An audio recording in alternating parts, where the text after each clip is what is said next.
Welcome to the Fighting Dirty Podcast, a show about tabletop games brought to you through the magic of the internet. On this week's episode, we will review Rising Sun from CMON Games, and we will also catch up on all the latest gaming gossip and news in the dirt sheets. I'm your host, Matthew Wright, and as always, I'm joined by Gary Baxter. Gary, welcome to episode 11 of the Fighting Dirty Podcast. Hola, Senor Matthew. It's that time again. We're going to give you some of those hot games on Kickstarter, and we're going to help you decide whether you should roll the dice or save some cash. Round one. The first game, Gary Baxter, is super hot on Kickstarter right now. It is from Restoration Games. It's on fire. It's hot fire! Well, It's like Fireball. It leaves that cinnamony taste in your mouth. It leaves you with lots of regrets the next day. This game is from Rob Davio and Restoration Games, and it is called Fireball Island. And a lot of people remember this game from their childhood. yeah. It is a sensation. It backed immediately. Yeah. I mean, it funded like in 1 hour, I believe. It is at $1.5 million.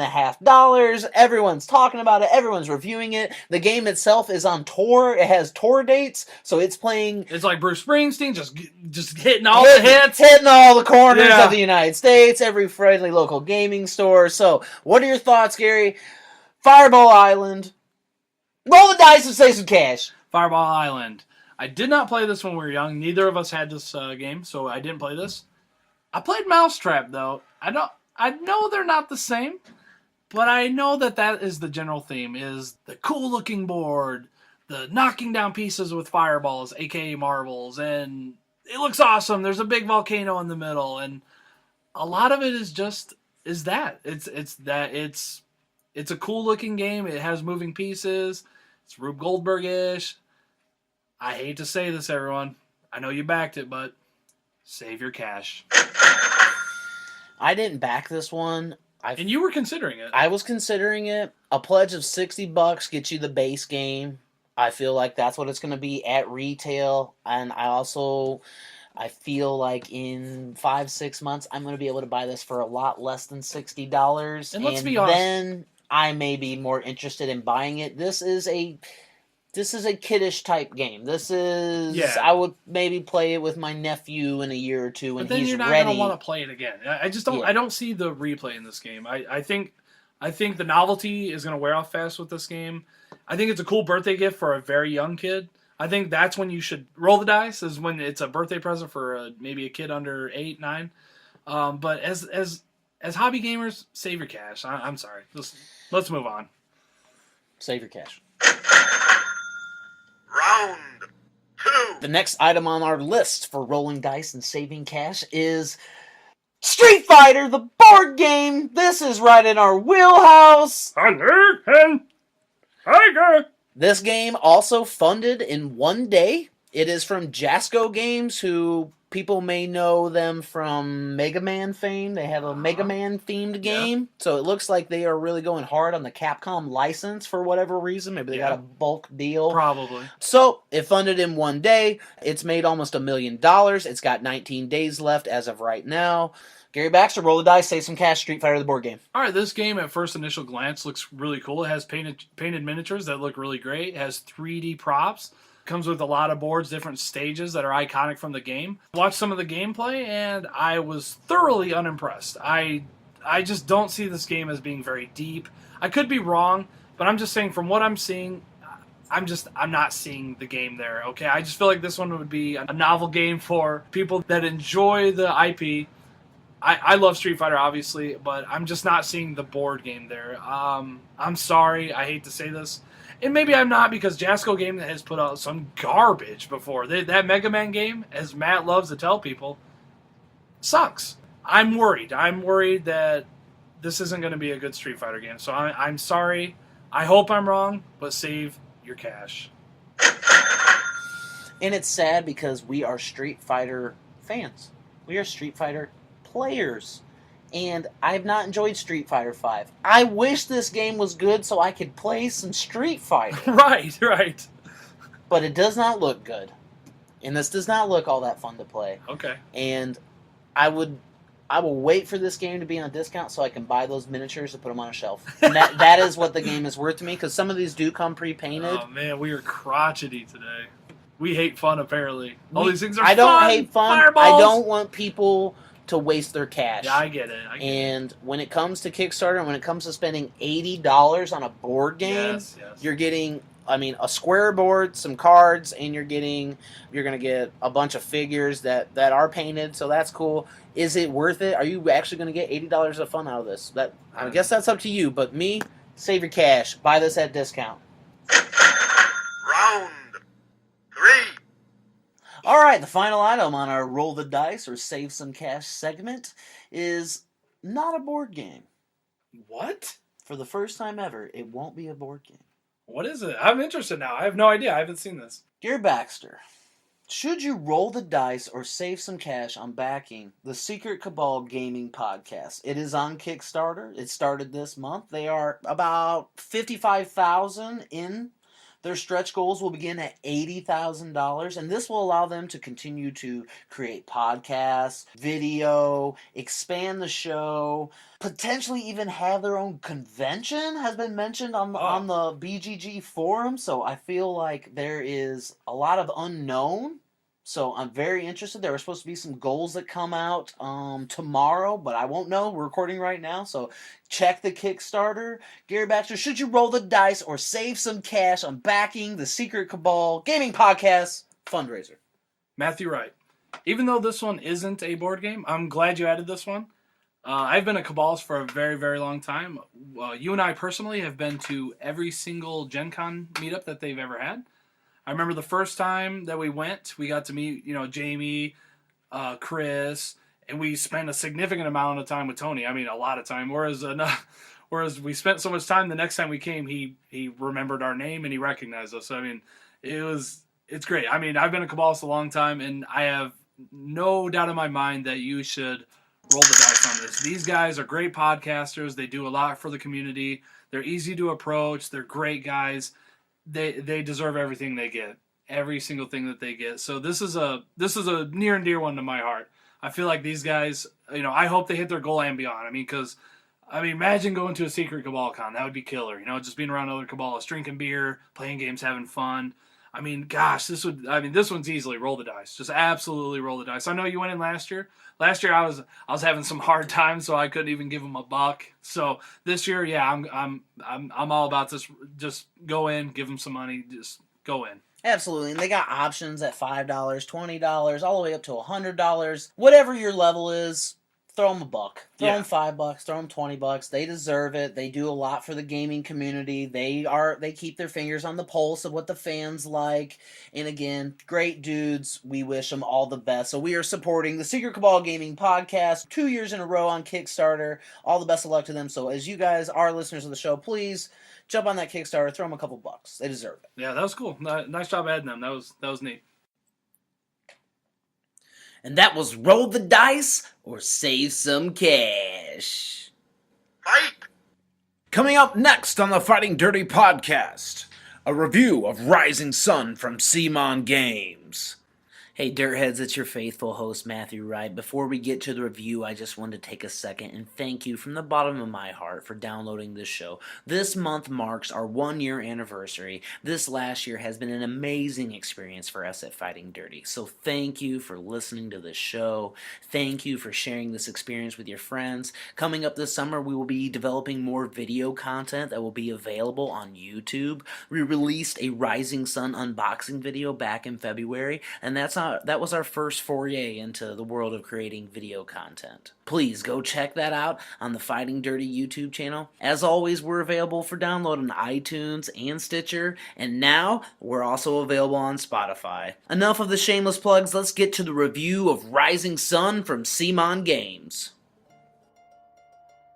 By now, most of you have probably played Rising Sun, so explaining the minutiae of the game would be redundant for those that have played. So I'm going to explain this game in very general terms. In Rising Sun, you play head-to-head against other players in an area control and diplomacy game set in feudal Japan. Every player will select a faction, and every faction is unique. The game will be played over the course of 4 seasons, spring, summer, fall, and final scoring takes place in winter. The heart of this game revolves around creating alliances with players that will be mutually beneficial, and then knowing when to break those alliances Alliances are formed at the beginning of the round, and they can be broken during the round and in between seasons. On your turn, you'll play political mandate tiles, and this will have an effect for every player at the table. Then, for the person that played the tile and their partner that they're allied with, they will be able to access a secondary effect. So you'll draw 4 tiles in play 1, and these tiles are Recruit, Marshal, Train, Betray, or Harvest. These various actions are going to allow you to move your troops, build strongholds, purchase cards that will improve your strategy throughout the game, train monsters to assist you in combat, harvest resources, honor, and points, and if necessary, betray the person you're allied with. Throughout each season, the gods will intervene and play an important role in the fate of each faction. Those factions that worship at the foot of the kami will unlock access to various other perks throughout each season. Some of these perks include extra purchasing options, moving troops, gaining money, gaining honor. 7 political mandates will be played each season, and then combat will take place. Combat will occur on locations identified at the beginning of each round. Based on player count, some locations may not have combat. The combat system in Rising Sun is very unique. Players will secretly bid on war advantages and then reveal to each other how they bid. The winner of each advantage will have an opportunity to gain points, honor, take hostages, or take control of the location. After combat ends, you clean up and put new season cards into play to be purchased during training. Identify the locations where combat will take place and then begin the new season. You do this for 3 seasons and then complete final scoring in winter. The fate of feudal Japan will be decided by these various clans, and one clan will emerge victorious by wheeling, dealing, and backstabbing their way to final victory in Rising Sun from CMON Games. What I want to talk about first is the components. There's a lot to talk about here. So let's go ahead and we'll start with the components here. You got the Kickstarter version. You went all in. You got everything except for the art book. I'm really disappointed you didn't get the art book. But what we got here is the base game plus all the Kickstarter additional stuff that replaces a lot of the base game components. Now, I want to talk about the Kickstarter stuff that replaces the base game, okay? First of all, it's phenomenal. I cannot believe the components that come with this game. I've been hearing a lot of complaints that it's bombastic, it's over the top, but I absolutely love it. I love that I'm able to identify my monster on the table because it is 3 feet tall. It's not 3 feet tall, but it seems like it compared to the other miniatures. I love the component quality. What were your first initial thoughts when you first popped this thing open? This is the highest quality miniatures I've ever owned in a game.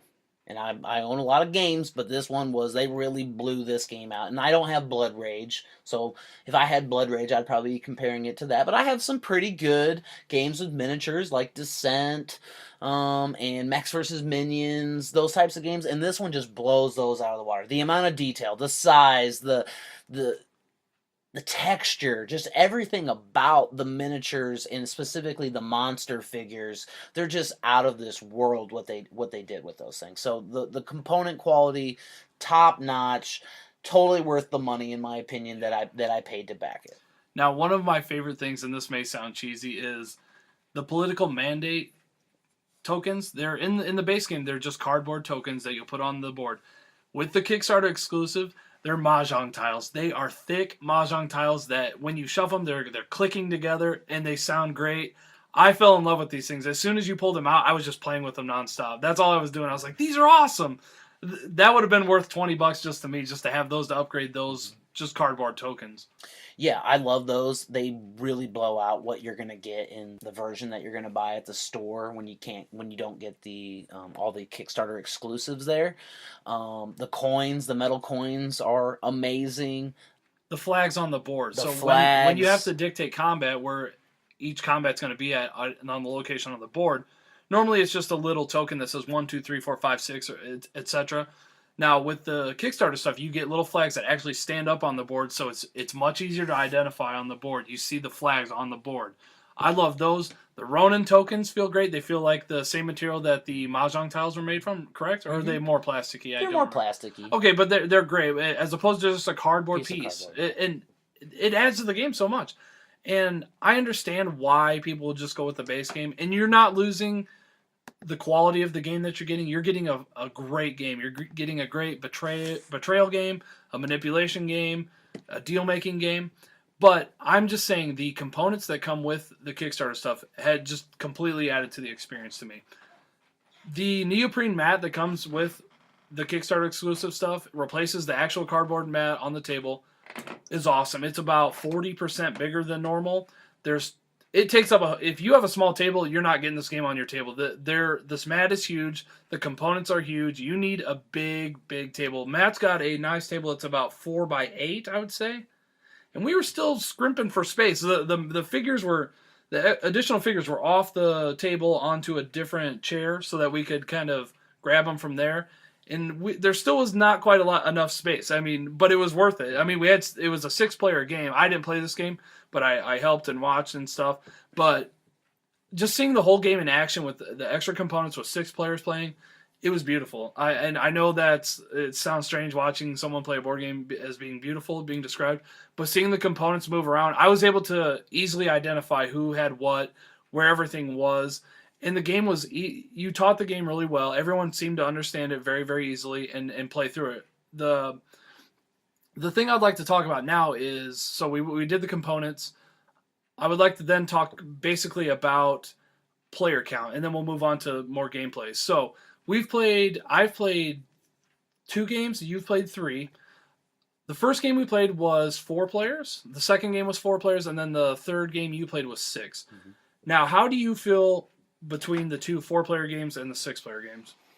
I enjoyed the 4-player game more because it went a little smoother. The analysis paralysis was not as heavy in the 4-player game, especially we played it 2 times in a row. So the second time we played it, the game ran very smoothly. Yeah. Everybody knew how to play. They knew how the different factions worked and what their special abilities were and how to use those because they'd probably already seen someone else do it, or it was like a new one that we were introducing, which was kind of really cool to change up the games because you have so many different factions. That was really nice in the 4-player game. The 6-player game, I really did like. It was super important who you aligned yourself with. You definitely wanted to be making sure that you're getting multiple political mandates, options, every round. So you wanted to be with someone who was early in the turn count because they're going to get a chance to play more tiles than someone who's playing at the 5th and 6th spot. And that's just the way that the game's played. I really like that. I liked in the 6-player game, every spot on the board is always in combat every round because it's always two more areas on the board than the player count. So in a 4-player game, 6 areas are going to have combat. In a 6-player game, 8 areas are going to have combat. So it was literally like anywhere you went, there's combat. So there was good things and bad things to playing that. I want to play with an odd player count. I haven't got to do that yet, so hopefully the next time I get to play the game, it'll either be a 3-player game or a 5-player game, because I just want to see how the game plays when there's an odd man out, and what that kind of strategy would be. And maybe it'll be me. Maybe it'll be just me that's getting the benefit of playing the political mandate. And I could see that being a pretty good strategy as well, because then you're not benefiting someone else. You could kind of solo this game, I think, and still fare pretty well, because you wouldn't be getting... you wouldn't be giving out any perks, but you also wouldn't be getting any perks. So there's a lot of different strategies I think you can use in this game, and trying them in different player counts I think will be a lot of fun. I agree with you. I think 4 and 6 was really neat. Everyone had an alliance, which is good, especially for newer players. I think it would be difficult for a newer player to navigate without an alliance. They're not getting the additional effects. But I think 5 players would be the most fun with experienced players. I think odd numbers with experienced players would be the most fun, because there's going to be that person that just didn't kick in enough influence to get allied with someone. Mm-hmm. And this is important. You got to table talk. You got to sweeten the pot to ally with people. Mm-hmm. So what happens is I believe, is it 7 turns, or is it 7 turns that you take? 3, 2, 2. Yep. Okay, so throughout the game, you're going to play 7 of the political mandates. So some people are going to get to go 2 and 3 times, as opposed to only getting to lay down 1 tile or 2, So a lot of times I'll be like, hey, Matt, why don't you ally with me? Here's 2 gold, because I know Matt's going to take 3 turns, so I'm going to get 3 additional benefits. Now, Matt, on the other hand, could think, all right, I'm going to take this 2 gold from him. I'm going to give Gary, 2 of these, and then I'm going to betray him on the last turn, because I'm going to get that extra additional political mandate, and I'm going to take one of his figures and someone else's, and I get the benefit, he gets nothing. Mm-hmm. And so that's where you have to think about the turn order, who's taking more turns, who's going to get to lay more political mandates. You also have to look and see who has, what on the board. If there's combats that you need.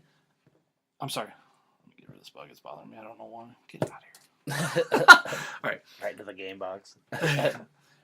So if there's areas on the board that you need to win combat to collect the tokens for the area, if your partner's there, you can say, hey, you and I lie. I'll go here. If you move out, I'll let you take my area. I'll take this area. There's all kinds of stuff that you can negotiate with.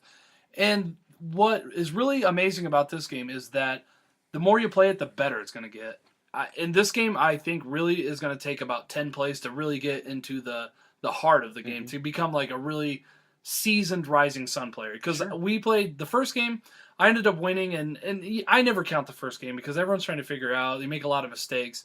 And I won because I'd played Blood Rage before. So I had drafted a lot of cards that had the Virtue tag on it. And then at the end, I saw that the last mandate, or not mandates, I'm sorry, the last season cards came out that said, for every Virtue card you have, you get like 3 endgame points. And there was 2 of them out. And I bought them both, and I was like, I'm going to blow these guys out of the water.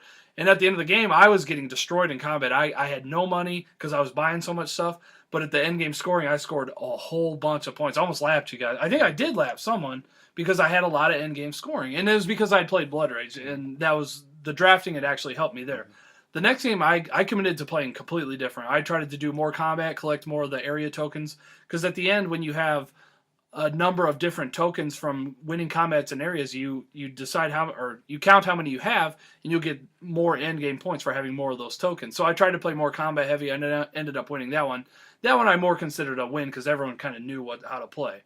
Now the 6-player game, when I was watching that, it seemed like it was going well early, but then as it went on, when there was more decision making, we had a player who had a bunch of analysis paralysis, and there was a turn where he literally got stuck for over 5 minutes, and it was aggravating to everyone. But he is a new player, so I tried to calm everyone down, and I know it's aggravating, but it doesn't help when people are screaming at you. It makes it even worse. But that was completely understandable on all parties. What had happened because he could not make a decision because he had he had a lot of options, and none of them were great. Yeah. And he couldn't decide which one of the worst options was the best. So he was a player at the end of the turn order. He hadn't been playing a lot that round because who he aligned with, it was like the 5th and 6th players in the turnover aligned themselves with each other. Yes. So they were not getting a lot of turns. Yeah. Surprisingly, the 5th player, though, did end up winning the game in the long run. But it was a rough strategy.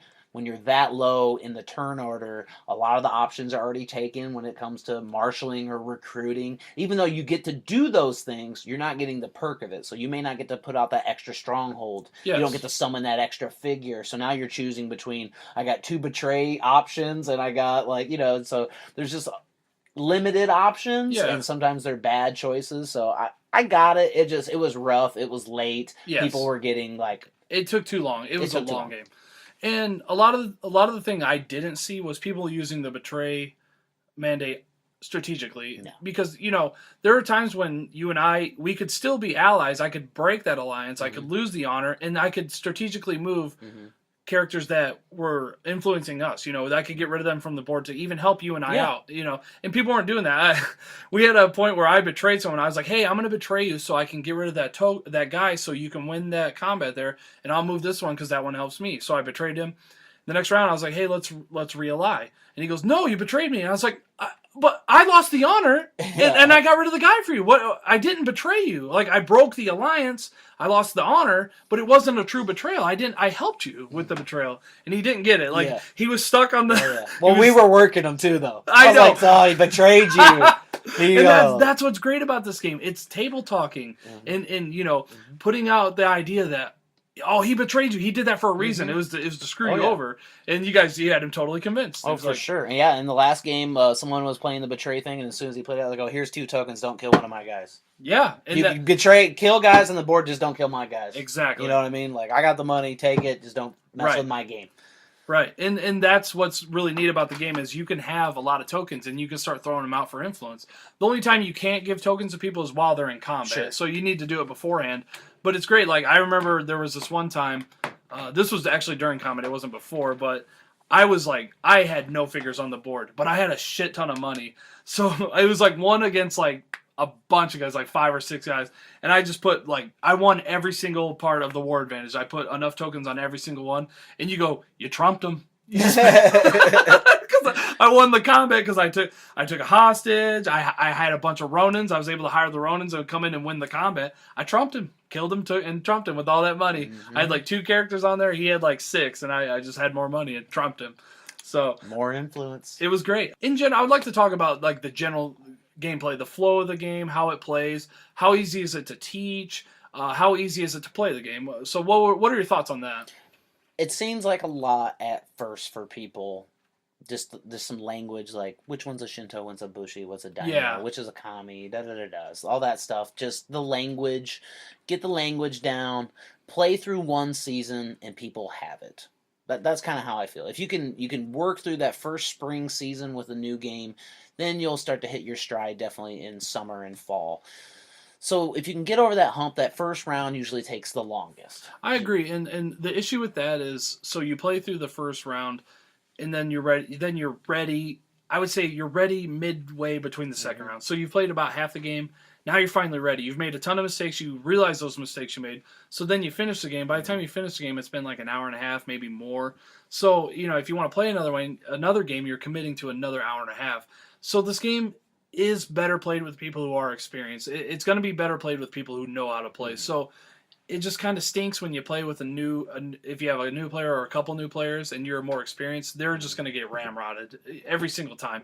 But I mean, that's kind of with every game you play. That happens. But I'm looking forward to playing with an experienced group over and over and over again. So that's something that you should be aware of. It's not like, it's not like a quick game of like checkers or something. You play it, you teach someone how to do it, and then you're playing again in 20 minutes. This game it's time consuming. So if you want to play 2 games, you're going to be over 3 hours. Mm-hmm. Setup and tear down is very long because of the amount of pieces, and everything has like a notched spot in a plastic tray, and it's not always super easy to tell which faction goes where. I probably would help to identify. Maybe put a little label maker action on there. I was just going to say, that's why. If I did that, then cleanup would be a little faster. So, like, we ended our game. It was like 2 a.m. I was like, I'm not putting that away because that's 30 or 40 minutes. I'll clean it up in the morning. So I just went to bed. So just know that your setup's a little long, your cleanup's a little long on the game. Throughout the game, when people are putting pieces on the board, it's like Blood Rage. You'll take the color of the clan you'll have a ring that you put on the bottom of the characters you have, and that's how you identify who has what. It's very simple to know which ones are your base characters, which ones are your monsters, and things like that. One thing that I was a little underwhelmed with is the monster powers. So like you'll get a monster that is absolutely massive. It takes up almost an entire area, and it's like this one counts as 2 instead of 1. It's like, oh, that's it. This thing should be like 10, and I was talking to you about this before. I think a lot of that is because they've played this game. This game is really balanced. It's so balanced. And I think probably what happened was they had higher numbers on there, and they're just like, this is too much. This monster is way too powerful. And we want to keep the numbers low. We don't want it to be like 15 to 12 and things like that. They wanted to keep the numbers generally probably under 10-ish. So it's easier to count, easier to identify who wins and the interactions. So I'm not saying the monsters are worthless. They're definitely not. You just have to know how to use them. It's almost like you're using them for their specific powers on the card, and they're situational. They're not always must buys. Whereas I feel like in Blood Rage, there's some monsters that are must buys. Like, oh, I gotta get this one. I love that sea monster in Blood Rage. So the monsters are very situational. They're not overpowered. They're not super powerful, which I can see is off-putting for some people because I mean the Godzilla one is massive. He moves like people away. That one's pretty OP. That one's really good. That one's really good. He has a good ability. There's just some. I mean, I totally agree with what you're saying. There are some. It's almost like because there's certain monsters for certain seasons, the game is almost set up for like window shopping almost. Like you see the massive figure at the end of the board next to the card and you're like, oh, I want that. I want that. And even though it may only give you 2 force or 3 force, they're not always worth the cost. You got to do a kind of a cost benefit analysis there real quick. Like there is a sea dragon that's 5 force. That one's worth it. Yeah. If you're really trying to go combat heavy, what are you trying to do? And I agree with what you're saying. This game was play tested probably a bajillion times.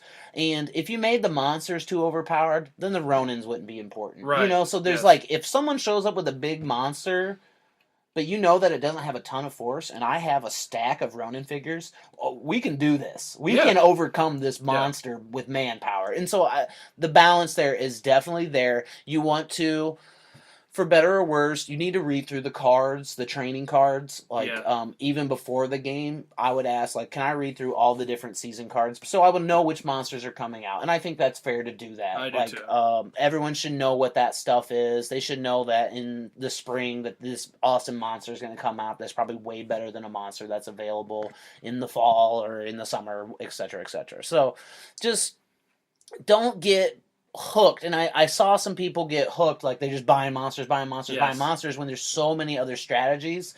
And there's a lot of, like you said, there's a lot of good cards in there for building your end game. So this game is not always about combat. And like, I think that was the big thing. It looks like a combat area control game, but you can win this game by winning very few combats. You know, you can win this game by going with a bunch of different strategies. Oh, I was getting absolutely obliterated. I think both games, the first and second game, I kept messing up the order of the war advantages, and I kept getting beat in combat. But I was seeing the situations better than I think the other two players were. Or, I think Dustin was to my left, Mark was to my right, and so they were like more near me than you were. You were on the other side, I believe, of the board.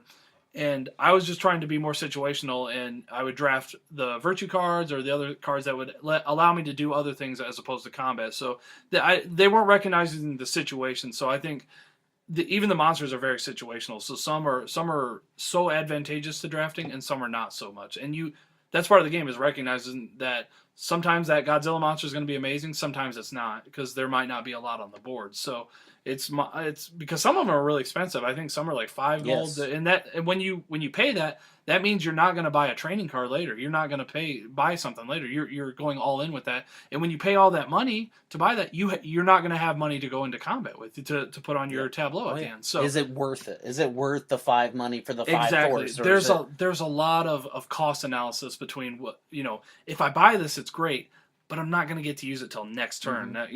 So there's a lot of it, and that's why this game is so great. There's not only that, there's a lot of cost in analyzing your turn. There's not always a great option. There's always sometimes just lower options of which one benefits me, even though it's not going to be a huge benefit. And that's where I think people struggle, is they get hung up on that. It's like, these suck. These really suck. And sometimes that just happens. That happens in all games, and you've got to be able to get through that. And that's where people get hung up. So I love the flow of the game. The game flows very, very well.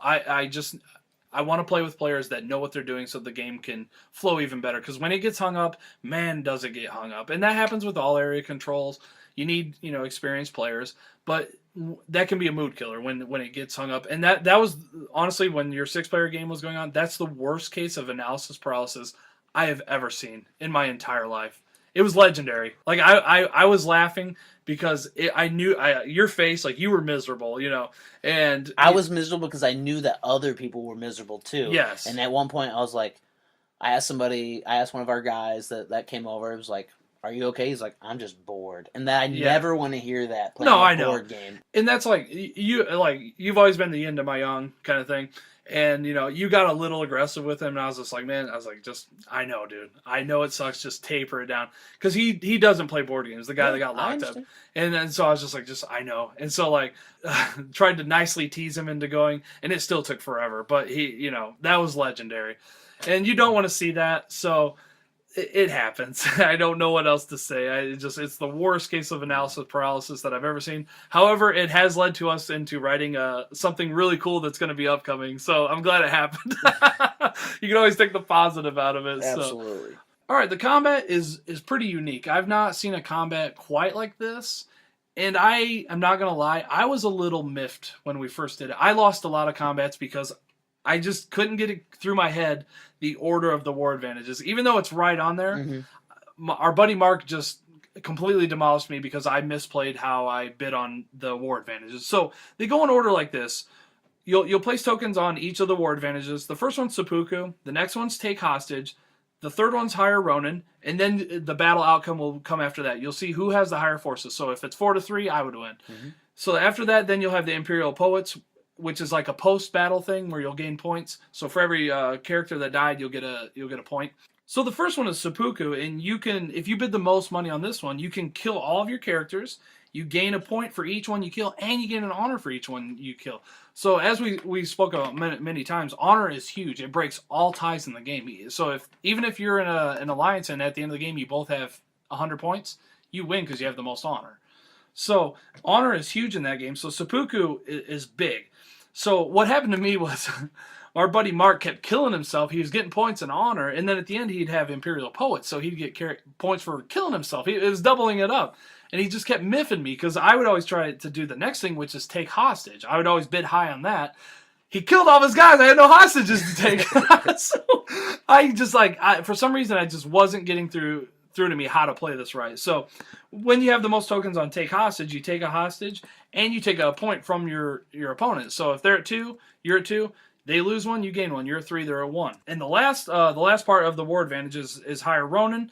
You'll place the most tokens on there, and then you'll get to use the Ronin tokens that you'll get throughout the game, and they add 1 for every token that you use. You can use as many as you want in there. I think you use them all, because even when you hire Ronins in one combat, they come back to you, so you can use those Ronins again later into a different combat. Correct? Yeah, totally. You get to you'll accumulate Ronin throughout the season, and then you can use them from combat to combat for the entire length of that season. Right. So if I could use those 10, say I had 10 Ronin accumulated, I could use them at combat in one area, and then if I have a combat later in the round or later during the combat during the round, then I could use those also. Okay, so you don't lose any as of the long Ronins. as I win that war advantage. I have to have the highest on that war Right. advantage to use my Ronin. Right.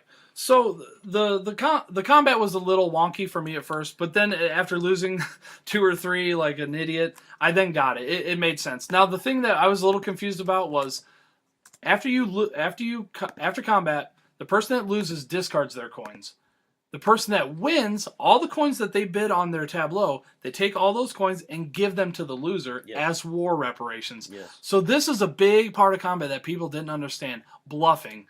Because sometimes there's just combats that you can't win, or there's combats that you can win that you don't care if you win. So you're behind your little shield. You have a little stand-up folder that you put your tableau behind. You put your coins on it, and then you lift the folder when everybody's ready. Now, when you know you have multiple combats after this one, you don't want to go all out because then you have no resources to fight with. So a lot of times what I would do is I would pretend and make the noise like I was putting the metal coins on here, and I'd put nothing. So a lot of times people would fight, they'd have like all their coins on there. I was like, I didn't do anything. But then I would get 10 coins, and then it's like, I'm winning these next fights. I'm about to trump you. So how did you feel about the combat? I know it's much different than say like Blood Rage, where it's just like you play cards. It's like I win 3-2. Mm-hmm. It's more abstract, which I think was what was confusing me.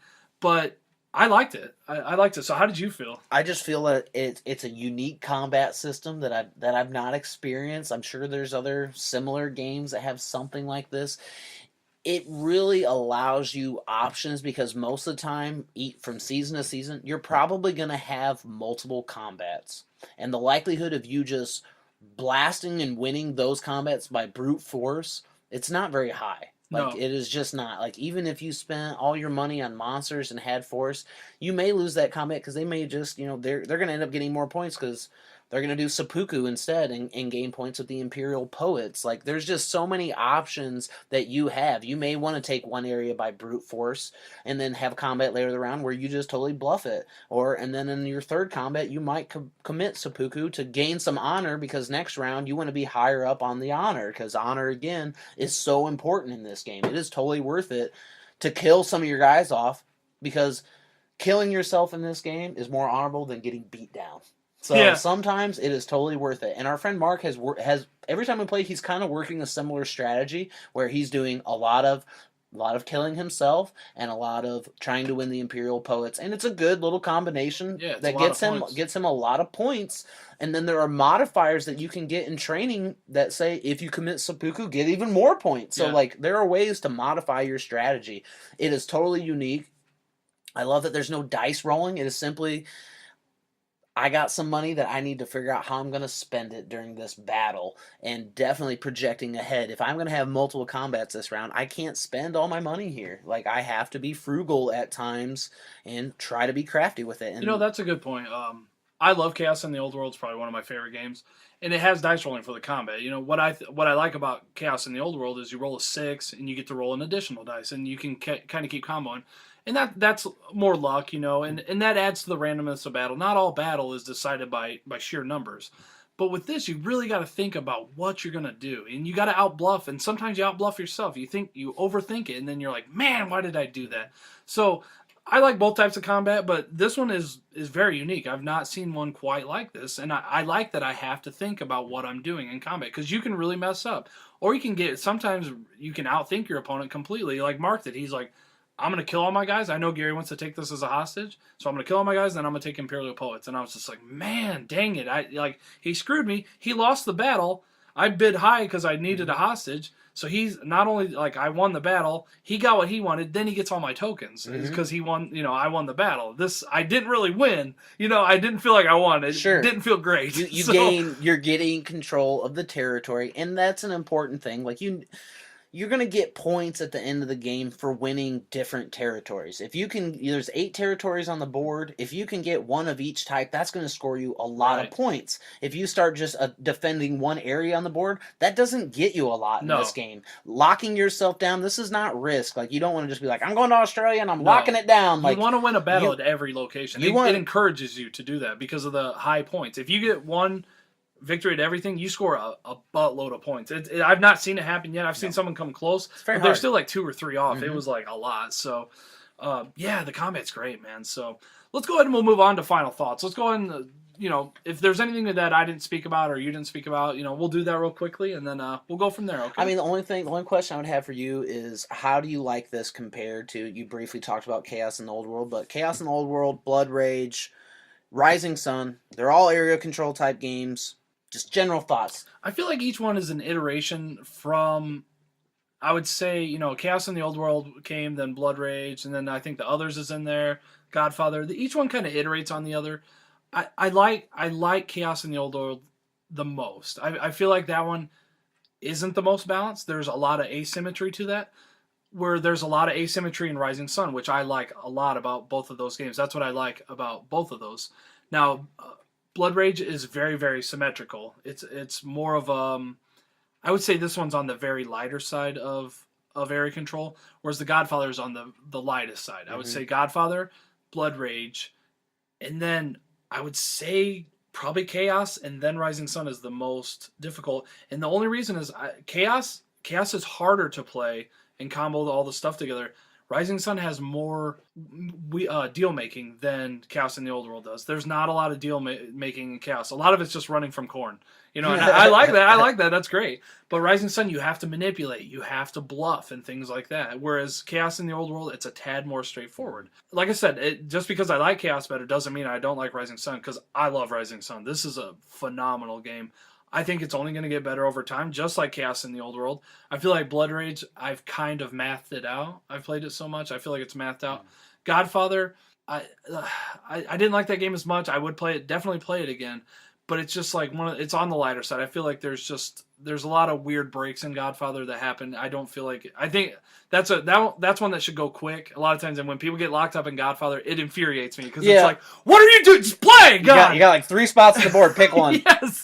Yes. Where I can see people getting locked up in Chaos and Rising Sun, where, you know, you shouldn't be getting locked up in Godfather and Blood Rage. I mean, it just shouldn't be happening. So I like Chaos more. It's not as asymmetrical or as Rising Sun. Rising Sun is asymmetrical. There's a lot different to it, but I feel like there's more power in Chaos in the Old World. Like when you get like your big god out, or the Elder Demon out, you're like, shit, that thing's in here. It's rocking me, and I can't deal with this stupid thing because that's the powerful monster. Man, I would love huge chaos in the old world figures. That would be so great. Rising Sun is great. It's such a good area control, but I love that it's more about convincing people of your way of thinking. That's why I love it. And there's a whole game within the game in Rising Sun.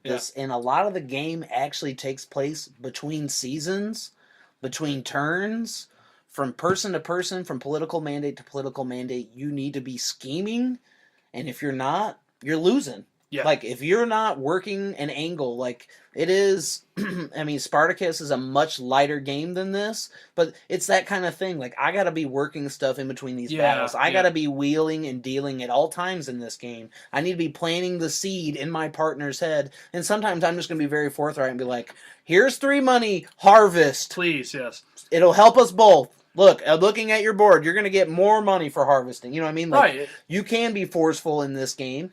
Or you can be a little more subtle and sneaky. It just depends. And another classic move is like, you'll know, like, say if this guy goes on me here, I'm gonna lose. That can't happen. So you can start planting other seeds. Be like, man, look how many points this guy scored, and then you can dish him off onto the other guy where you're doing exactly what you want. Exactly. I love this game. It's about table talk, and you just want to talk the most shit and just try and get your way. And man, what a great game. What I'd like to touch on very briefly is that we haven't is theme. Like, how do you feel about the theme of the game? I think it resonates very well. It's oozing with theme. It's completely oozing with theme. It's so saturated. I mean, we even went and played some soft Japanese traditional music in the background just to set it off even more. And I feel like it's probably an even better thematic experience because of the Kickstarter, because those pieces look so well and feel so well. And when you compare them to the cardboard pieces, like, you're gonna have a great time playing this game. But if you just buy it at your friendly local gaming store and you get only the cardboard pieces, you're gonna have a great time. You're gonna love this game. It's even those pieces are high quality. I'm just the Kickstarter exclusive pieces are so awesome, and they add to the theme itself. It is literally just seeping onto the table. And when it comes to feudal Japan, I think they just hit it right on the money, where I almost want that in Legend of the Five Rings, and I feel like it's almost kind of lacking. I agree. Because of we're like in Legend of the Five Rings, feudal Japan, same type of thing. There's not a whole lot of wheeling and dealing with each other. It's a head-to-head game. Right. But this game, there's so many people on the table. There's so many facets. And like I said, like, in between turns, in between rounds, in between anything, you should be trying to scheme something. Right. And that's why I was saying earlier, like, sometimes with your political mandates, you won't have great options. You're not getting a lot. So a lot of the output, that you're getting is manipulating people into doing what you want. You could just be like, man, I need to move these guys. And, you can just kind of plant the seed of like, oh man, look at that guy. Like, you need to get in there. That guy's getting out of control. You've got to get in there. Or, you just want to move your guys. You don't care that guy's ahead or whatever. You just want to get your guys out of there, So you can plant those seeds and manipulate people into doing what you want to do. And, you got to have players that are okay with that, with lying and dealing with that. You got to be able to drop everything after the game. You've been betrayed, dropped, and that sucks. That that's part of the deal. You got to be able to reset yourself. And that's another thing I was talking to my buddy Kenny about was, I play each game as if it's its own thing. I don't hold previous grudges from other games, and a lot of people are bad about that. So I get hammered a lot. My wife and Mark will be like, Gary won this last time. Let's not let him win this time, and that sucks. It's just, you should treat each game as its own thing. One time I could just be picking on you, just destroying you. The next game we might be allies. That's how you should treat each particular game. Don't hold those old grudges, because it can ruin the game and not make it fun. Well, yeah, I mean, if we play multiple games of Rising Sun and you betray me in season 1 of the first game, and I refuse to align with you for the rest of any Rising Sun for 10 games later, that's very it's stupid. Silly, yeah. And you're gonna not be playing the best game you possibly could be playing. And Mark's the worst offender about that, because I wasn't even playing the 6-player game, and he's like, he goes, the only reason I wanted to play this game was so I could betray you. And I was like, what are you talking about? Well, even with you sitting out, you're influencing the game, and we'd be like, well, don't listen to Gary. He's just going to manipulate you from outside. He's not even playing the game. Yeah. So that was Rising Sun from CMON Games. Great game. Let's check the latest board game news and gossip in the dirt sheets.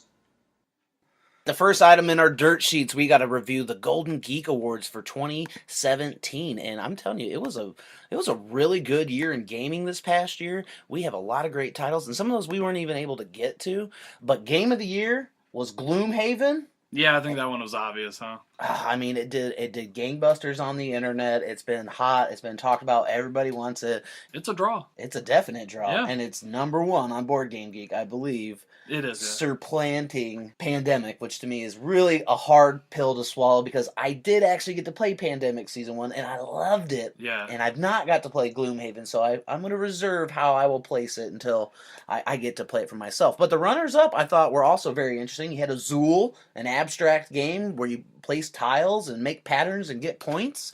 And then also Seventh Continent, which is kind of in the same vein as Gloomhaven. Yeah, man, what a group of Game of the Years here. Wow. There's some really, really good games. I want to get to Azul before I get to the other two because you and I, we have a unopened copy of Pandemic Season 2. So I want to get to that first, and then we'll maybe make a decision whether we do Gloomhaven or Seventh Continent. I mean, we have a copy technically of Gloomhaven, so we'll probably get to that one, but I was looking through both of those, and man, I want to play them both, but I know that it's just not going to happen. Gloomhaven's a little easier to get, so for someone who doesn't have a copy of Gloomhaven, they can actually get it. Seventh Continent is harder to get, and on the secondary market, it's kind of pricey. So hopefully they will do another run of Seventh Continent because, I mean, it is a game people are still talking about. They want it. It's in the top 50 on Board Game Geek, so it is definitely a hot game that people are going to want to get their hands on, and, you know, getting that Board Game of the Year runner-up award from Right. BGG is just, it says a lot about the game. And the thing about Gloomhaven is it has drop-in, drop-out sort of rules to, you know, adjust to people not being able to make it all the time. So I really like that about the game. I'm not sure how Seventh Continent deals with that, but you would think with games with so much content that you would have to have something like that in place. So I'm very interested in both of those. We got to get to those. So. All right, what else we got, man? Well, another award I wanted to hit, and we're not going to talk about every single award on the BGG list, just the ones that really stand out to us. Expansion of the Year, Scythe, The Wind Gambit was the winner, and then also great runner-up awards, both of them to Terraforming Mars for their Hellas and Elysium, and then Venus Next expansions. And we're huge marks for both of those games. They are just so deeply ingrained into my list of games that I love to play over and over and over, and it's a game where you can just go deeper and deeper and deeper, and the more you play it with a good group, the better the experience is, and that is something that I love about Scythe and Terraforming Mars, and these expansions, they just allow you to go even more so kudos to them. Great awards, great choices by the fans on BGG. So this April 1st, the Terraforming Mars team put out a really, really funny April Fool's joke. It's the only one that got me this year. Like, I saw it on Facebook. I scrolled down. I was like, whoa, another expansion. And it was like a farming one. I was like, that's awesome. You terraform it, then you get to do a little farming. And then I was like, God damn it. It's April 1st. They talked about that on the Board Game Insider podcast, Steve Bonacourt, and that was in the episode. It's called Fields of Mars. Fields of Mars. And it was supposed to be a collaboration of the two games, Terraforming Mars and Fields of Green. And they slid that in there, and it was actually one of the most commented things of the week. People want this game! I did! And so now he's working with the company, and they're trying to work out a deal between the two licenses to actually go forth. Like, the people want it. Maybe we should make this. No, look, I messaged you that, like, because I thought it was a real thing at first, and then I was like, fuck, it's April 1st. I just figured it out when I listened to the podcast on the way on my drive. You thought it was real too? Man, they 14 got me. days of getting me. But that's how hype I was for it. When I saw that expansion, I was like, no freaking way. Like, even if it was a standalone game, its own different thing, I was like, I'm getting that as soon as it comes out. The Hellas and Elysium I've played, it changes up the board of Terraforming Mars. And Venus Next adds more cards to the game and adds a little bit different mechanics from Venus. So both excellent expansions. And I mean, all three of them are excellent expansions. So I'm going to own all three of those eventually. The next award we're going to talk about is the Print and Play Award from BGG. And the winner was My Little Scythe. Yeah, I like this one a lot. So someone crossed Scythe with My Little Pony. What a cool idea. I mean, Scythe is such a cool game, and what a neat way to get someone, who's like 3, 4, or 5 years old to play the very basics of Scythe with you. So what a cool, I'm glad they won. That's a really, really unique idea. It's very cute looking. I like that one a lot. The next item we're going to look at is the winner of Best Podcast on the BGG Golden Geek Awards, and that one goes to Rado Talks Through with special recognition, runner-ups to Ludology and Heavy Cardboard. And I'm a fan of Ludology and Rado Talks Through. I haven't listened to a lot of Heavy Cardboard, but I'll add that to my list because I like to stay current on what's popular and what the fans are looking for in a podcast. And I really like Rado Talks Through. I feel like he connects with his audience really well. He's really good at breaking down a game so it's consumable by all people, and he brings in his wife Jen, and they do a lot of playthroughs together. So I really enjoy that show. Ludology, I really enjoy because they break down games on like the deepest of levels. Yes. They can break down a game like I am unable to break down a game. Like and they are very heavy Euro, the games that they like to play. And so they will break those games down and talk about their mechanics. So like on the latest episode I listened to, they were talking about there needs to be like a common language in board games about the various mechanics and things like that. And it's great because they're all designers, you know, you're getting the Engelsteins of the world. It's just an amazing show. And I would be surprised, you know, if those shows go back and forth for Podcast of the Year, because they really do. They're totally different shows and they come at it from a different angle. Yeah. But they're both necessary and really help me enjoy my gaming experience. Yeah, how fantastic. Congratulations to all three of those guys. I think once you win, you're not eligible to win again. So oh, really? I believe that's how that works. So okay. I see those other two underneath to the runners up to get their year, because man, what a great time for board game content with all the videos and all the podcasts. It's such a great time to consuming content. And it's just amazing because if you got an opinion about games, slap a podcast together, make a YouTube video, throw it out there, and a lot of people like to see what new content creators are coming up with. Absolutely. Because I'm surprised every week when I'm watching like Board Game Breakfast and he's always adding new people to the show, and it's like there's just so many smart people out there who know games, who love games, and can really break down a game. The next item we're going to talk about is the best board game app of the year, and this was a new one. We were just talking about getting this recently, and it's Through the Ages. So I haven't got to play it yet, but I'm definitely going to download this on Steam. And I want to get playing Through the Ages. It is such a popular game, and there's so many games in this vein that I have not yet got to play. The Civilization A New Dawn, and Through the Ages, and I want to play them all so I can compare them. Yeah, and you own this game, the actual physical copy of the game, so we can pick this up. I believe right now it's $14.99. A lot of stuff on Steam goes on sale, but this one's pretty new, so don't expect a sale or anything. But yeah, we're going to get this one. We're going to play some Through the Ages. It's just an easier way to just get the game out, get some repetition in that. That way when the game does get to the table, you know how to play, at least most of it. You know, some of the stuff, like for example, some of the Elder Sign stuff, when you play that on an app, it's a little bit slightly different than the actual game, but it's enough where you can figure things out really quickly. You can blast through the rule book and get everything right as rain. So excellent. Yeah, I just got to add in, the apps for board games are getting insane. Like even the ones like for Mansion of Madness, Elder Sign, all the stuff that uses apps for board games are so good. And I'm not going to lie, I was a little worried when they started including that, because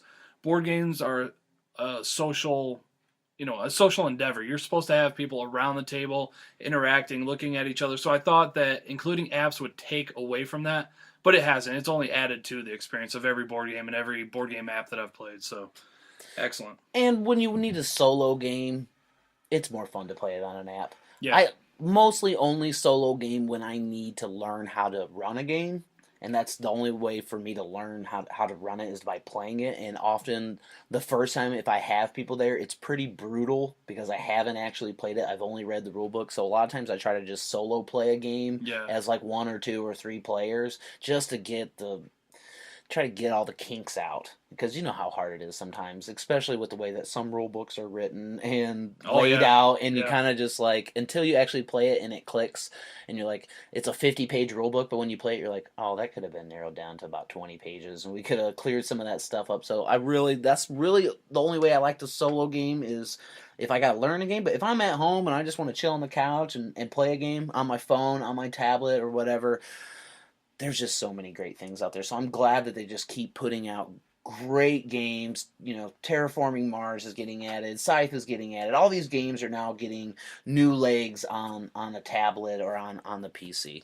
And speaking of that, I definitely got to talk about some of these video games of the year, because there are some great games of the year. And I know that we mostly do tabletop on this show, but there is definitely a market here for that. So the BGG Best PC Game of the Year winner, Divinity Original Sin 2. The runner-up is Cuphead, and another runner-up is Torment Tides of Numenera.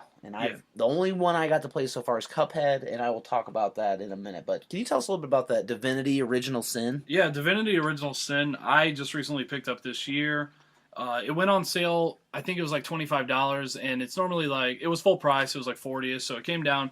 And I hadn't played the first one. I was going to buy it because it was $8, but I was like, I'm just going to buy the second one. Everyone is just raving about this game. I picked it up, and this is going to sound bad, but I didn't like the game until about 10 hours in. Wow. That's a lot, yeah, and I was like, this is okay. It's all right. But finally, once I hit like level 2 or 3 or 4, something around there, the combat got more interesting. I was equipped with items. I was figuring out how the game can be played and manipulated to around your character's will. Because, for example, a lot of the game is about how you do elemental damage, okay? So, for example, you'll cast, like, rain, and then you can cast freeze, and the people that are wet after you cast rain will then freeze, okay? That's kind of cool. So it's kind of neat. Then you'll cast rain, and then you'll cast fire, and then it'll create steam. And then you can electrify the steam, which will then shock and stun everyone. So there will be little just barrels randomly around that'll have like a fire symbol on it, or water, or poison, things like that. And you can use those to your advantage. So you can have your archer shoot the barrel instead, and then have your mage light the oil on fire, things like that. And it's just really neat. You can play the game very straightforward, like just attack the characters. But you can really do a lot with it, with manipulating the environment. And once I figured out you could do that, the game became way more fun for me. I figured out how to combo those elements together. The game's great. The story's pretty decent too. I'm enjoying it. And it's just a great game if you like the Baldur's Gate series. It's that top overhead type of role-playing game. Okay. I'm enjoying this game a ton. I'm actually at the last boss fight. I'm going to probably finish it tonight. So I can't recommend this game enough. It's well deserving of best PC game of the year. Cuphead, the other runner-up, is one game that you've blasted through. You've played a lot of Cuphead. I played this game probably for maybe 2 hours. This game's awesome. I love this game. And it was named the best Xbox One game of the year. Yeah, it's all over this list, actually. It was best indie game, runner-up for best visuals. Cuphead's a great game. The visuals are phenomenal. It's in that old 1920s vein where you're watching those old cartoons and they're always bouncing up and down, like, wee!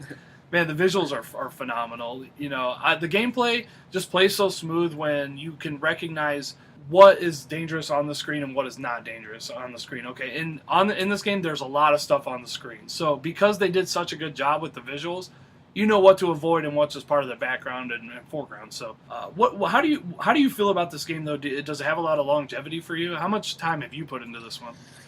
I died 666 times when I paused, so I'm only on the second map. So I'm sure if I played through it again, I would die less. Mm-hmm. You know what I mean? I had to learn a lot of mistakes there. Also having a lot of different people play with me and dying and just enjoying that experience. I think it has a lot of replay value, and it's one of those games that is extraordinarily difficult. It is a platformer a la Contra, just side-scroll runner for most of the game where you're just running and gunning and blasting through the stage, but it is much more difficult than Contra. It's very cool because it has some variability to it because you can go to like a little item shop and buy like skills and things like that can make you dash faster or allow you to have a different gun. It's like his fingers. He's like snapping his fingers to shoot his gun, but you can make your pattern, like the different patterns of your bullets come out differently. And so there's just a lot of different ways you can tweak your little Cuphead guy out or Mughead guy because there's two of them, and you can just adjust what you need to do in the game for that map. And it just reminds me a lot of like Fester's Quest on Nintendo where you could pick up those different guns that had different patterns. So it's very much a Nintendo-esque kind of game, but with insane graphics that are made in an amazing art style. The music, the soundtrack, you just enjoy playing this game. You have a smile on your face, even when it's as crazy as it is, when there's a million things moving left and right and diagonal on the screen. You just enjoy it. There's just, you can't get pissed off at this game. You can. You definitely can. Yeah. But there's some frustrating moments where you got to figure the puzzle out and things like that. But a lot of the fun is in the frustration. It is. In doing the repetitive motions, because you know when you made a mistake, you're Mm-hmm. like, that was my fault. It wasn't the game. The game wasn't screwy. It didn't do something stupid. I messed up. I didn't recognize the pattern, and I screwed it up. And they do something awesome because it's like, you got like 2 hit points basically. If you get hit a third time, you die. Right. Well, you can add a hit point, but it makes your damage go down. Yes. So what's more important, maneuvering and surviving, or dealing damage and getting Right. stuff off the screen? And they just you got to make a decision there. Yeah, you tailor it to your gameplay. If you're getting hit a lot, that's better. You can just maybe maneuver around less, and you'll just have to deal with this boss maybe for a couple more minutes. So, And what's cool is like there are spots on the map. It's just a little island that you run around to, and you'll engage like immediately with a boss. Like some of the levels, you legit just all it is a boss fight, and Yeah. so like people love that in games. Yeah, Like, can I just skip all the platforming and go straight to a boss fight? Yes, you can, and they have just so many bosses and so many levels, and you're supposed to die. You're Yeah. supposed to die a lot. And I was listening to a conversation about this when they were talking about like roguelike games and games like Cuphead, where they have really increased the difficulty in video games because for a while it seemed some games are just too easy. yeah. You can save all the time. You get like a restart all the time. And now games, they're making hard games for gamers because they know that they want it. People want to be challenged. I want a difficult challenge when I'm playing. So Cuphead, amazing game, excellent choice for runner-up PC Game of the Year and Xbox One Game of the Year. Does that say a lot about the games that have come out for Xbox? No, it doesn't, because Cuphead was so good. I don't think it says anything about PS4 or Xbox or PC or anything like that. Cuphead is deserved of. I mean, it could have won Game of the Year for a lot of things, and I wouldn't have minded because the game is so good. It came out of nowhere. Anyone can play Cuphead. There's actually, you can get on those on YouTube, watch those videos of like old people playing Cuphead. Or kids playing Cuphead, Mm-hmm. things like that, and. Even though it's aggravating and it's difficult, they still enjoy the process of playing the game. The game's fun. When a game's fun, that's all that matters. And right? when it's easily consumable by a lot of people, I think it's going to have some long legs because of that. So yeah, that's a lot of the Geek Awards. We skipped obviously a majority of them. So you can go to Board Game Geek and look up the Golden Geek Awards of 2017. Our next item on the docket here is Mage Knight Ultimate Edition coming out from WizKids. And I have played a little bit of Mage Knight, not a whole lot. This is a game that has a lot of content, and this is one that people talk about all the time. This is one of the all-time greats that people can never seem to get to the table, okay? It's one of those games where people say, I love this game, but I can't get it here to play it. Nobody wants to actually play it with me. So this Ultimate Edition, I feel, might reinvigorate the Mage Knight fervor and fan base of the game. So I think that this is a good idea by WizKids. They can include all the stuff that they want in this Ultimate Edition to maybe they even make the game a little bit more consumable by fixing up the rulebook, make it easier to learn. Maybe they'll have tutorials on YouTube, things like that. They can do a lot with Mage Knight. I think Mage Knight is a great IP. People that have played this game love this game. The thing about it is it has a huge MSRP price tag on it with $125. But you know what? Nobody cares anymore. Everybody kickstarts things for $300, $400. So you know what? That's not actually that bad of a price because the quality of the miniatures in Mage Knight is excellent. The board is excellent. Everything's great on this. I'm actually kind of considering getting into this, but I'm worried it's one of those games that I'm not going to be able to get to the table like everyone else has. So what do you think about this one? Well, I like it because it comes with all the expansions in one box. I love that. I love when they smash all the expansions into one place where I don't have to, I got to get the base game, I got to get all these extra expansions. So I understand why they put the price tag there because you're getting so much content. Correct. I've never played it. Obviously, I've known of this game for a long time, just haven't got to ever play it. And it's from a great designer that we love, Vlada Shavato. So, it's hitting all the markers for me. It's just, when are we going to get it to the table? And so hopefully this gives us an opportunity to get it to the table. I just feel like this product, this particular SKU coming out, even if we don't get to it this year or next year, I can go out and buy Mage Knight Ultimate Edition 3 years from now, and I'm ready to go. I have everything I need, and we can play Mage Knight. We can get through our stuff and say, hey, let's get back to Mage Knight and play. So I think this is a good idea of releasing this. So is this a game that they're no longer expanding anymore? Is it just like it has a beginning and an end, and I believe Mage so. Knight's completed? I believe so. I don't think they've released anything for a couple of years, and this Okay. is the first thing in a couple of years. So Well, then it's definitely worth picking up because you're like, I got it all. I got it all. I got it all for one price. It's a great game. It's highly revered on all the lists. People do love this game. It's just I just haven't got an opportunity to play it yet. I'm interested, though. Definitely interested. So Next thing on the dirt sheets here is one I added onto this because I'm super interested in, is the Forgotten Age. It's the new cycle for Arkham Horror LCG. I believe this is going to have Yig in it. There's going to be a lot of traversing difficulties going from location to location. And I know you haven't played the LCG yet, but I personally have been a loser lately and been playing by myself a lot. And I've played about 9 times by myself. I'm going through the Dunwich series right now. I'm having a blast. I love it. I just pull this thing out. I put on an HP Lovecraft YouTube playlist, and I just play, man. I shut my mind off, and I try and get into it as best as I can. And I've just been having the time of my life. I love this game. I have everything that has come out for this. I actually just made a custom carrying case. It doesn't look great until it's not painted yet. It's just plain wood color. But I'm going to paint this thing. I love this game. I'm absolutely in love with Arkham Horror LCG. So this is the one I've added to here because I'm trying to keep this in your ear because I really want you to play with me. I love this game. I could build you a deck we could play. And the most fun that I've had is actually building the decks. And what's neat is you can go to the Arkham Horror DB. You can look up decks. But this is one of the very few games that I've found in a long time that I just go through the cards and I like to make my own mistakes. I like to make a bad deck and just get absolutely demolished. That happened to me the other day. I made a protector deck and I wasn't very protected. I just got demolished. I had nothing that I needed. I was like, this deck is not working. So with Legend of the Five Rings, I like that game a lot. I know you've kind of tapered off on it. A lot of the fun to me was just playing the game, so I would just go online and get decks. I would just net deck, because I didn't care. I like to just get like the best decks and then work within them, and that's how I learned the cards. So what's invigorating to me about this is that I'm actually enjoying making mistakes, whereas with the LCG and Legend of the Five Rings, I just wanted to know what the best decks were. I gotcha. So when you're solo gaming, are you playing just one deck or are you playing 2 decks? I'm playing one deck. I've made solo decks. Next time I play, I think I'm going to make 2 decks and go through it like that. It's just hard to manage because there's a lot of space on the table you got to use with the cards, and then managing 2 hands is a little difficult. Mm-hmm. So right now, what I'm doing is, and people may call me a wimp, I'm playing on easy with just one character. I want to just experience the story mostly, mm-hmm. and then maybe learn the scenarios a little bit. That way, next time when I come through, I can know how the scenario is going to attack the investigator, and I can kind of make the deck a little bit more geared towards passing the particular cycles. So, real quick, you're really deep into Mansions of Madness. You're really deep into this LCG for Arkham Horror. Which one are you enjoying more right now? I like them both, but right now I honestly like Arkham Horror LCG better. Mansions of Madness, obviously you can play with up to 5 people, which is great.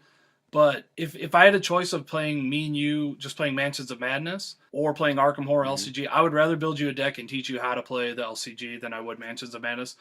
And it's like, for example, if the LCG is a 5 for me right now, Mansions of Madness is a 4.8. Or a 4.9. I know. It's right there. I know they're close, and they're both. I wouldn't be mad about playing either. But right now, I'm just enjoying this right now more. It looks like it looks from what I've seen like a meteor game. Like Mansions of Madness is kind of light. It's a rather light. Like there is a lot of stuff going on the table, but you don't have a ton of cards in your hand.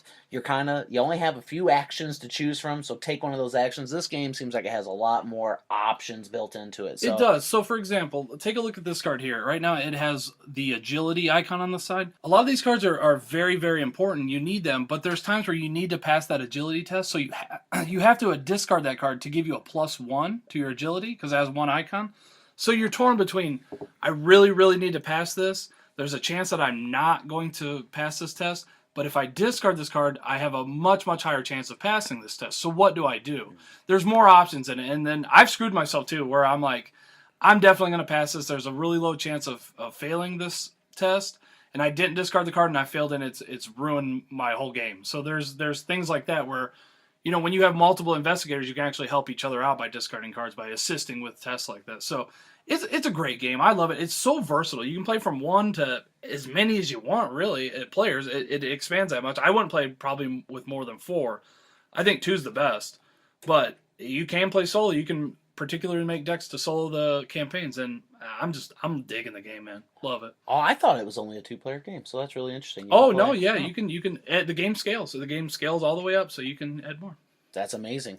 The next item we got in the dirt sheets is something coming out. It's the Whistle Stop Rocky Mountains expansion. And Whistle Stop was one of the hot train games from last year, and you got it, and we've played it, and we're fans of it. Yes. This adds a cool new end tile for the end of the game, so it will give you, if you've been burning up your Whistle Stop, this will give you a whole new way to score some points at the end of the game. Gives you new special tiles, new train tiles, new resources, new towns, all just add more to your Whistle Stop experience. Definitely, if I was somebody who was a big fan of the game, I would pick up the expansion, because I would think by now I've probably exhausted that game if I've played it 20, 30 times already. And this is a game, I feel like this game is going to be, it may be up there with the Settlers one day, and it may be up there with Ticket to Ride. Like, this game could get to 1 million games sold, which is a huge number. But people just love train games. Yeah. They love games that are easy to teach, and this game's super easy to teach as long as you're not colorblind. Yeah. And this is a game you can play with your grandma, your neighbor. Like, you can teach this game. This is a great game, and I feel like, once it probably hits, like, the Targets and the Walmarts, if it gets to that level, it really will blow up, because it's so easy, it's so fast, it's so consumable. It's just a great game. Yeah, we went over this game a couple podcasts back, so if you want to check out what we initially thought about the game, go back and check out when we spoke about it.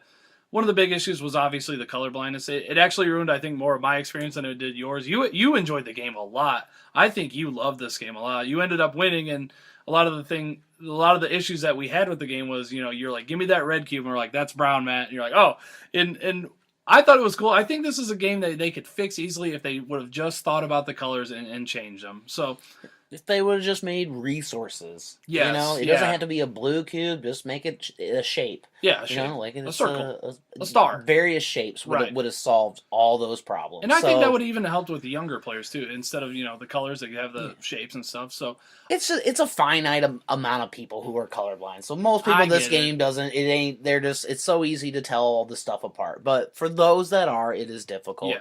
Not the worst game I ever played. Right. Not the best game I ever played, but it has its challenges for those that But you're right. I'm only about 3 or 4 plays deep into the base game. So once I get about 10 more plays or so, I think I'll look into buying the expansion. I like that game a lot. It was very, very simple. The next item we have on our dirt sheets is the Lord of the Rings LCG that's now coming to tablet, PC, all those different platforms. Digital. Just coming straight to digital, and is Asmodee's big first endeavor into the digital realm. And so we've got some footage that we were checking out on YouTube, and it looks very entertaining. I've not actually played the LCG. I remember it was a head-to-head type game.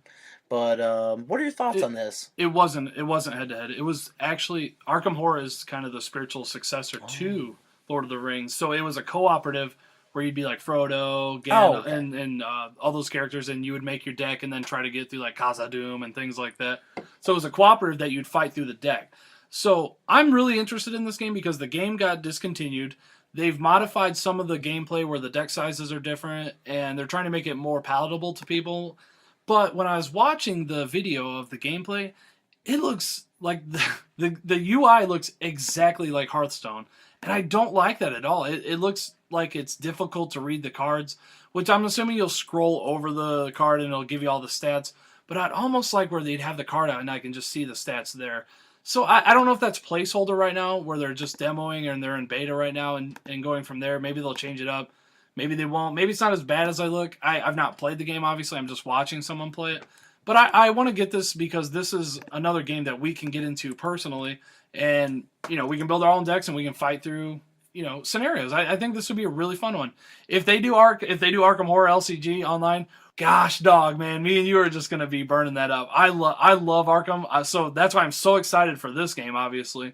I want to play through some co-ops with you, and this would be the perfect opportunity.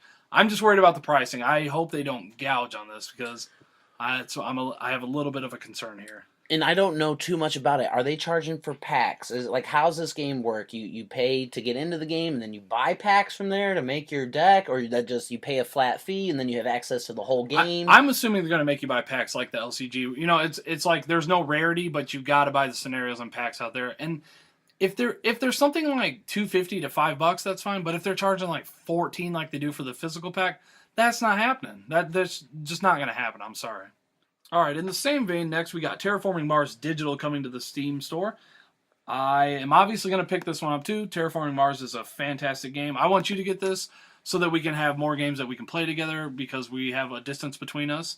The UI in this one looks really, really good. I love that in the background of the board there's Mars and space, and it looks really good. I think this one's going to be huge on Steam. I think this one's going to sell like hotcakes. And I didn't buy this game because you have it, but I would love to have this to where I could play whenever I wanted. Because I feel like this is a game I still haven't played enough. You know, I've gotten a few. I've played it a few times since it's come out, but I feel like, oh my god, I'm 20 plays behind. I want to play this game so many different times and know what the cards do, and really just know what my options are. And I'm like, knowing every card in the deck is super valuable to when you're making decisions. And when you've only played it a couple times, like if we sat down and played it again, it would be like playing it for the first time again. I'd be like, how does this work again? Oh, I remember this card. So this is something I really want to see. I hope that they update some of the card art on this game, or do you think it's going to be just moved right over? I think they'll shine it up a little bit. You know, a lot of the complaints about Terraforming Mars is the artwork is a little Photoshoppy looking and a little junky and generic looking, but a lot of it is just free Google images that they put on cards. I would like for them to at least, you know, update some of the art on the card so it looks a little bit nicer, but they might not, and I'm okay with that. But I agree, I wish they would upgrade it a little bit. Like I told you before, I would love for a Terraforming Mars Ultimate Edition where they upgrade the components, the cards, the art, all that. That would be phenomenal. I would pay hundreds of dollars for that. I would love it. Oh, kind of like the Settlers chest that they came out with for like $300 a few years ago. So like when you put a forest out, you're literally putting out a forest tile that's like 3-dimensional. And people are doing that. They'll go on like Etsy and they'll 3D print those, but they don't look as good. I want quality. We want it from Stronghold Games, a big endeavor from them to really ramp up the components. And the reason that like games like this are important is I like playing games on Tabletop Simulator, but a lot of that is you have to know the rules personally, so people can still mess up the rules. When you try to do something illegal in these games where they're officially released, it'll be like, you can't do that. It won't let you do that because, you know, that's just an illegal move. On Tabletop Simulator, you could be doing the illegal moves where the app in the game will tell you, like, you can't do that. That's not an option. Which sometimes that babysits you, but sometimes that teaches people how to play the game properly. So I'm excited for Terraforming Mars. I'm definitely picking that one up. All right, we only got a few items left on our dirt sheets, and this is one that I put in there. My friend Roger sent me the link to this, and Roger's one of our good gaming buddies, and we were both closet ICP fans. ICP is the Insane Clown Posse, and I've been a fan of theirs since I was a wee lad, and they now are hosting what is called the Dark Carnival Gaming Convention, and this is going on in Denver in May, and it is legit just a gaming convention for their fans that has obviously all kinds of tabletop events going on, card game events, live concerts, drinking, debauchery, fun. I think this is an amazing thing.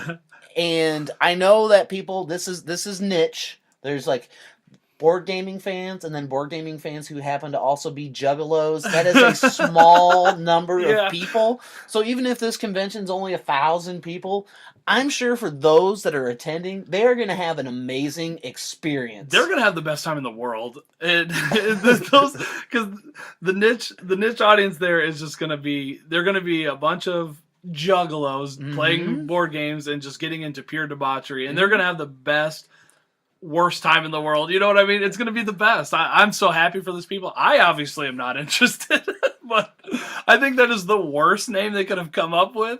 What is it? The Dark Carnival Gaming Convention? Yeah. Okay. DCG Con. I hate it. I don't like it at all. And I know you love it. The way you're looking at me, you love it. How is DCG Con worse than BGG Con? I don't know, man. Or CMON Expo or Gamma. Because people say, I'm going to the Board Game Geek convention. Yeah. And why don't they call it like JugCon or JuggaloCon? Oh, because it's not just a convention for all juggalos. It's for those that like gaming that also are juggalos. Yeah, but like... Not every juggalo would have a great time at the gaming convention. They may not like games. Yeah, but that's why you say JuggaloCon.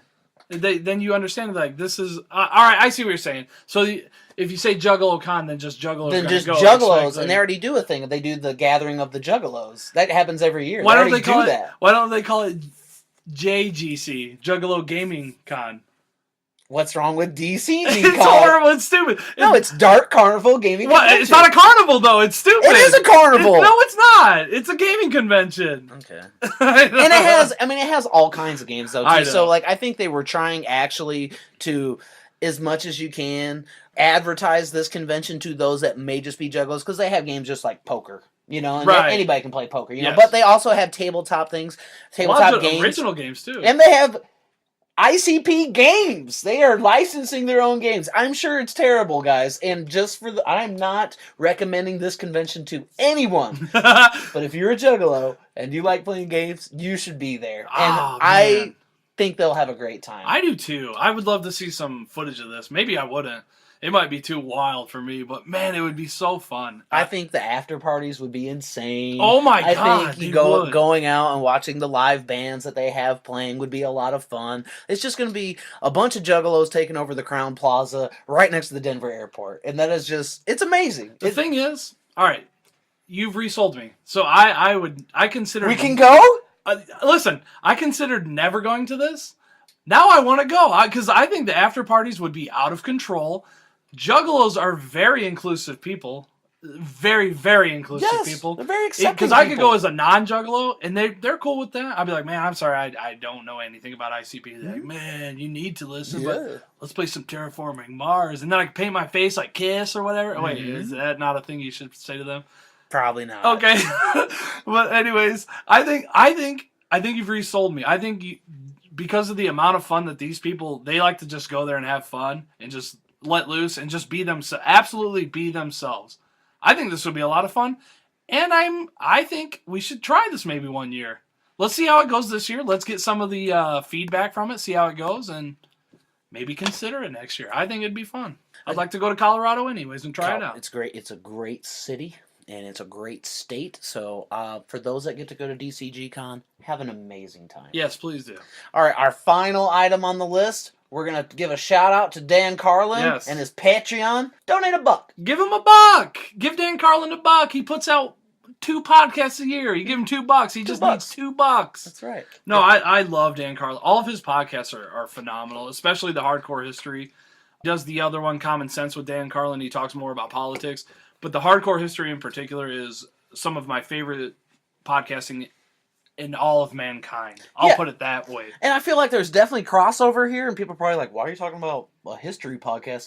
Because there's a lot of war games that happen in the gaming world, and when I'm playing Memoir 44 and things like that, I can legit hear Dan Carlin in my head narrating the game because I've listened to a podcast about some war scenario that I'm about to take part in. The Battle of the Somme! You know, things like that. It's great. Absolutely. So, shout out, Dan Carlin. We love you. Donate $1. That's all he wants. I'm going to give him my $1.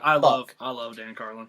All right, final thoughts, Gary. This is episode 11 of the Fighting Dirty podcast. It is 1 year of a podcast. We didn't reach our goal of having an episode as much as we'd like, but that will be one of our goals moving forward, is getting more content out to you guys, including video, as much podcasting as we can do, and we're trying to get better at that. We honestly are, because we know that's how you grow as podcasters, as content creators. So we need to be more consistent with that. So we thank you all for tuning in. Gary, final thoughts? No, I would just like to even just articulate a little bit more on that.